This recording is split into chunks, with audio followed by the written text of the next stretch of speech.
Welcome back to Primetime News. Special welcome to viewers on onespotmedia.com as well as TVJ International in the Cayman Islands. Up first this evening, almost $90 million spent and very little to show. The restoration of the Ward Theatre in downtown Kingston has been rife with issues. This has prompted questions about whether it will ever return to its glory days. Romarda Lyons has the details in this In Focus report, A Monument in Limbo. Sitting here in limbo.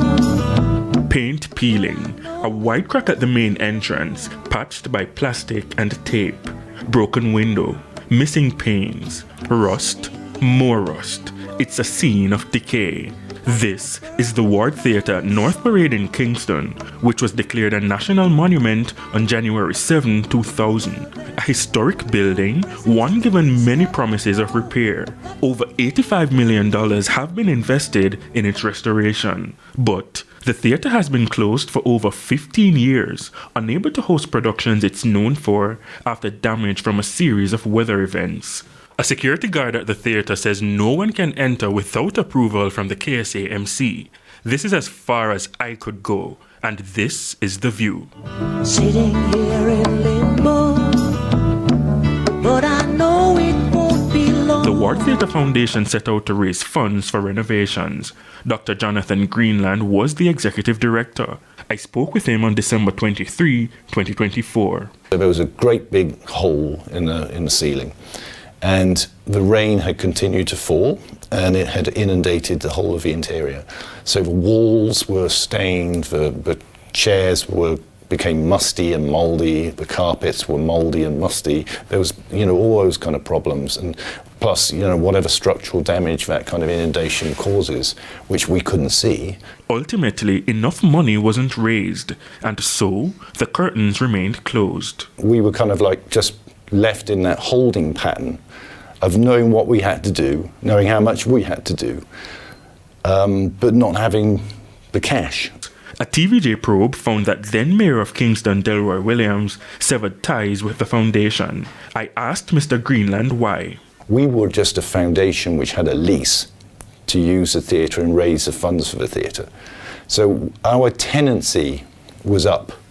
We'd had 30 years or 25 years, I'm not quite sure, of this kind of arrangement.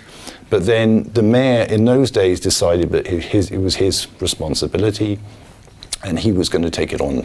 Now, following the February 26, 2024 local government elections, Mr. Williams lost mayorship. Andrew Swaby was sworn in as mayor. When I requested an interview regarding the theatre, Mr. Swaby directed all questions to Town Clerk Robert Hill. I first reached out to Mr. Hill on January 3, 2025. On February 21, he provided answers. He said the foundation had a lease to occupy the offices of the Ward Theatre to see to its maintenance and upkeep, as well as seeking funding for the renovations. He continued, this proved to be unsuccessful, and the KSA-MC took the decision to not renew the lease. The foundation was dissolved on August 24, 2018. A $40 million restoration project for the theatre was announced before in 2017 by the KSA-MC under Mr. Williams' leadership. The doors were supposed to be fully reopened by December 2020. That didn't happen. Then in January 2020, 305 new seats were installed, but the only thing sitting now is dust. Mr. Williams in 2020. We have basically finished in terms of the contracting for the seating. Where you are now, that is completed. The carpet is here, the contractors are ready, they have started to do some of the preparation work. The ceiling, that is also in place. All the changing rooms have been completed, all the restrooms, just finishing touches. Nothing for us to worry about. But one worry, are these monies going to waste? A question to Mr. Hill, how much has been spent on renovations thus far?